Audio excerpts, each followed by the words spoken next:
अफ़गानिस्तान में elected government चली गई और उसके जगह तालिबान के द्वारा नियंत्रण स्थापित किया गया। ये खबर आज के तारीख में सारी दुनिया में चर्चा का विषय बना हुआ है। हर तरफ मीडिया में इसी की चर्चा हो रही है। इसके बारे में मुझे जो लगता है, मैं कुछ बातें इसके बारे में जो देशवासी लोग हैं उन लोगों के सामने अपने ख़यालात भी रखना चाहिए। इस बात को ध्यान में रखते हुए मैं अपनी बातें यहाँ रखना चाहता हूँ। सबसे पहली बात तो मैं ये बताना चाहता हूँ कि तालिबान के द्वारा जिनको राष्ट्रपति बनाने की चर्चा हो रही है वो बिरादर या बारादर ऐसे नाम के व्यक्ति है। उनको राष्ट्रपति बनाने की चर्चा चल रही है। तो ये बारादर कौन है, इसकी जानकारी करने के बाद ये पता चला कि बारादर जो है इनको अमेरिका के कहने पर पाकिस्तान के जेल से रिहा किया गया 2018 में।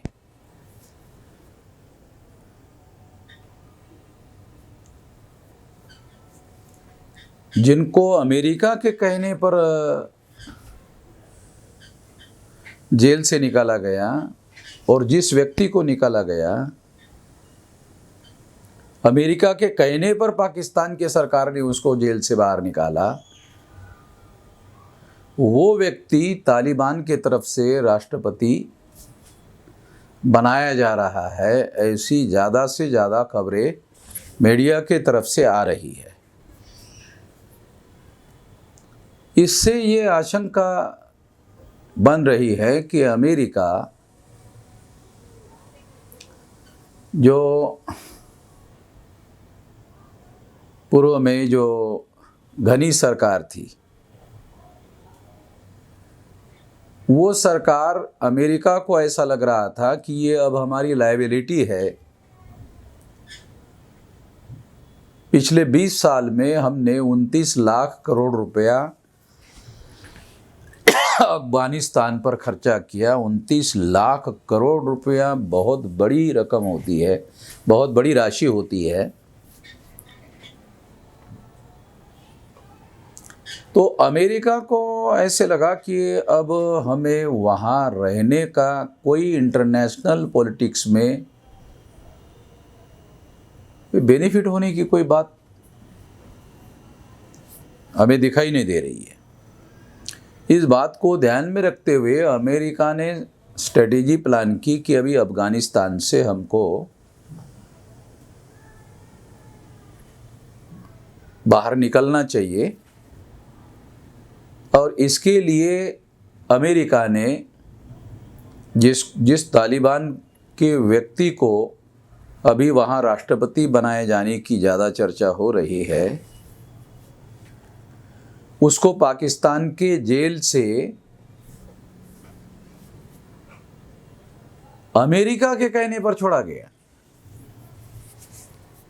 अमेरिकन सरकार के कहने पर छोड़ा गया था ट्रंप के समय में। उसी पॉलिसी पर बाइडेन गवर्नमेंट काम कर रही है।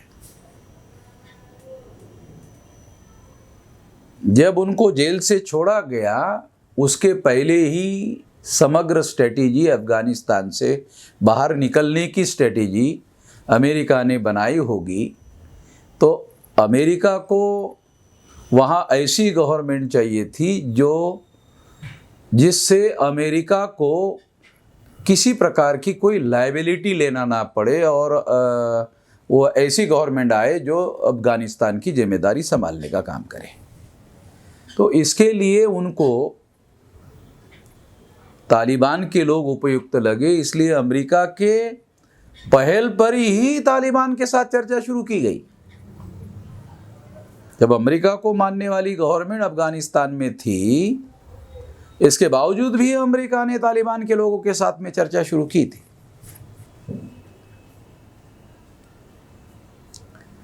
और इस बात को ध्यान में रखते हुए मुझे ऐसा लगता है कि तालिबान की सरकार को लाने का सारा प्लान अमेरिकन गवर्नमेंट का बनाया हुआ है। जो भी तथ्य और जो भी फैक्ट सामने आ रहे हैं, उसके आधार पर मेरी ये राय बनी। और पर्दे के पीछे इस चर्चा में भारत सरकार शामिल है, इसमें पाकिस्तान शामिल है, इसमें चाइना शामिल है, रूस शामिल है, ये सारे लोग इसमें शामिल हैं। और ऐसा लगता है कि दोहा में जो चर्चाएं हो रही है, उस चर्चा में अमेरिका ने तालिबान से ये एश्योरेंस लिया होगा कि आपकी सरकार हम वहाँ लाएंगे तो आपको जो पहली रेजिम थी तालिबान की मुल्ला उमर के नेतृत्व में, उस तरीके से आप लोगों को काम नहीं करना होगा। तो जो डेमोक्रेटिक वैल्यूज़ है उसको ध्यान में रखते हुए काम करना होगा, लिबरल तरीका अपनाना होगा, महिलाओं को अधिकार बहाल करना होगा और अफगानिस्तान के भूमि का दूसरे देश के लोगों को आतंकवाद को पनाह देने के लिए उपयोग करने के लिए मना करना होगा। ये सारी बातें पर्दे के पीछे दोहा में चर्चा में तालिबान के साथ चर्चा हुई होगी और उसके तहत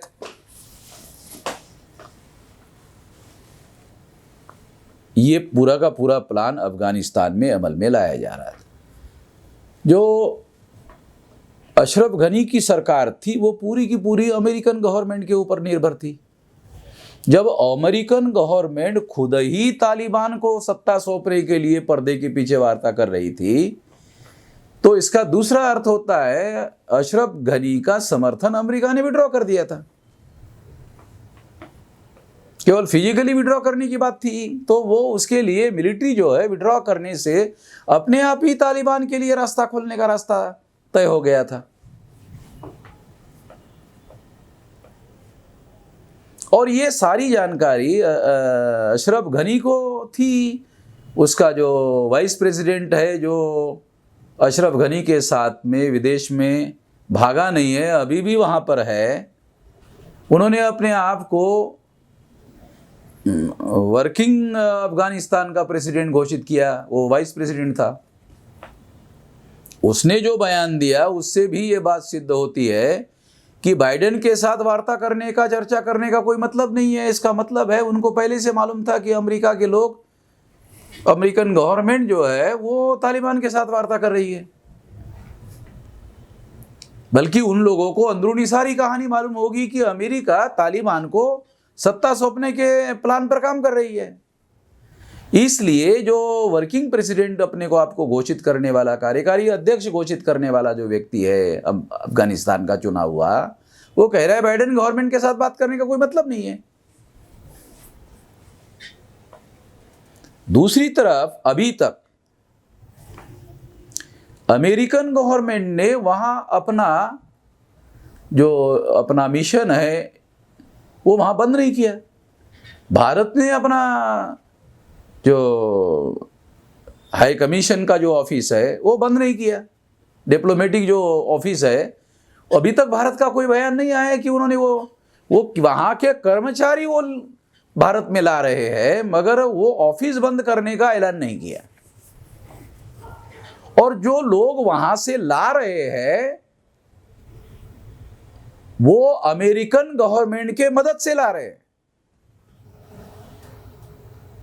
और अमेरिकन गवर्नमेंट उन लोगों को लाने के लिए भारत सरकार को मदद कर रही है।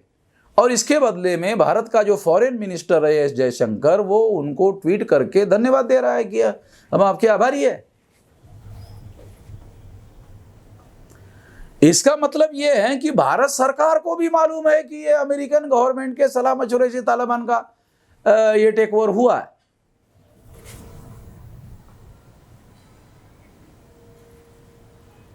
ये जो बहुत सारी घटनाएं बता रही है। दूसरा, 6000 की फौज जो है, वो जो काबुल का जो इंटरनेशनल एयरपोर्ट है, उसमें अभी भी वो अमेरिकन लोगों के नियंत्रण में है, और उनके साथ तालिबान के मिलिट्री ने या तालिबान के फौज ने उनके साथ किसी प्रकार की कोई लड़ाई की, ऐसा कोई खबर नहीं है। बल्कि जानकारी ये आ रही है, जो तथ्य दिखाई दे रहे हैं कि तालिबान और अमेरिका की फोर्सेज जो भी अमेरिका अफगानिस्तान में है, वो कोऑर्डिनेशन में काम कर रहे हैं। अमेरिका ने जिन जिन लोगों को भी अफगानिस्तान से जाने के लिए और अफगानिस्तान से निकालने के लिए प्रयास किया, उसको तालिबान के लोग सहायता कर रहे हैं।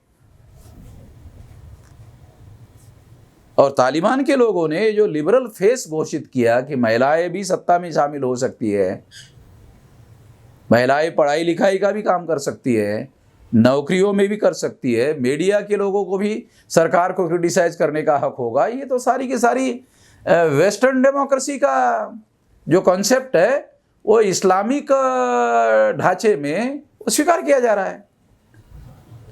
तो ये दोहा में जो चर्चा हो रही है, वो तो पूरी तरह से, मेरा ऐसा मानना है कि ये पूरी तरह से तालिबान को लाने की पटकथा पर्दे के पीछे अमेरिका ने लिखी, और उस पर अमल करने के लिए अमेरिका ने ये काम किया। और ये सारे एपिसोड में पाकिस्तान भी अमेरिका के कोऑर्डिनेशन और कंसल्टेशन में शामिल है।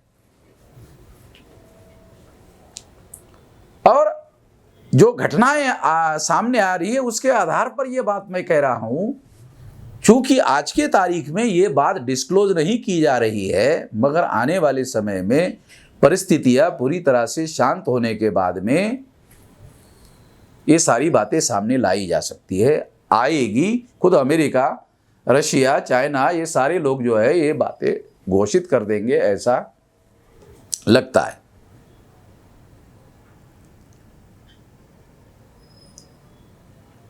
ये बातों को ध्यान में रखते हुए मुझे ऐसा लगता है कि अमेरिकन गवर्नमेंट के सलाह मशवरे से ये सारी की सारी बातें हो रही है, और कोऑर्डिनेशन से हो रही है।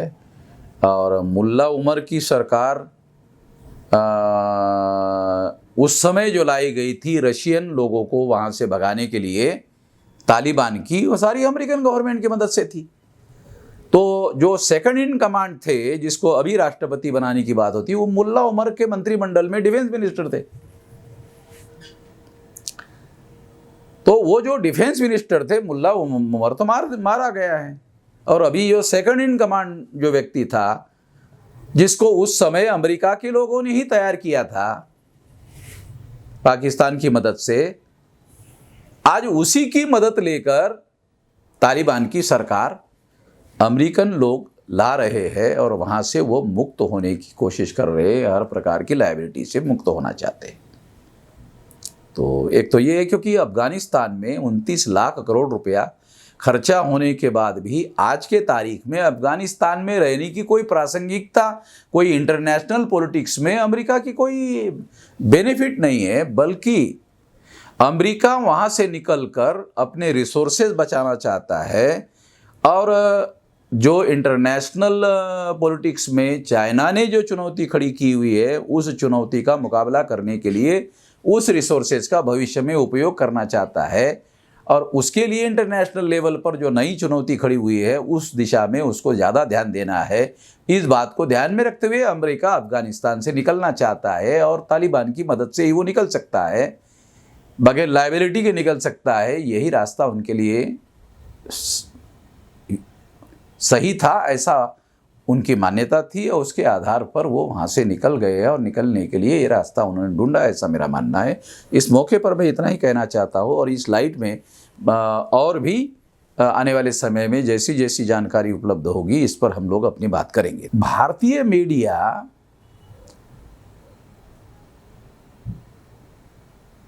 तालिबान एक आतंकवादी संगठन है, और तालिबान के लोगों पर यकीन नहीं किया जा सकता आज जिस तरह से वो बात कह रहे हैं, उनके बातों पर यकीन नहीं किया जा सकता है। इस लाइट पर भारत का मीडिया काम कर रहा है। मगर अगर ये इस लाइट पर भारत का मीडिया काम कर रहा है तो भारत सरकार तो तालिबान से वार्ता कर रही है। अमेरिका की मदद से तालिबान के साथ भारत सरकार भी वार्ता में शामिल है। इसका क्या अर्थ निकाला जाए? इसका मतलब है कुछ दिन के बाद भारत सरकार का भी ऐसे बयान आ जाएगा कि हम तालिबान के साथ, यदि तालिबान अपने भूमि का उपयोग आतंकवाद के लिए, पनाह देने के लिए नहीं होने देने के लिए रजामंद है, तो हम तालिबान सरकार के साथ में मिलजुल कर काम करने के लिए तैयार है। ऐसा बयान कला सकता है भारत सरकार का। ज़्यादा संभावना यही है जो मैं कह रहा।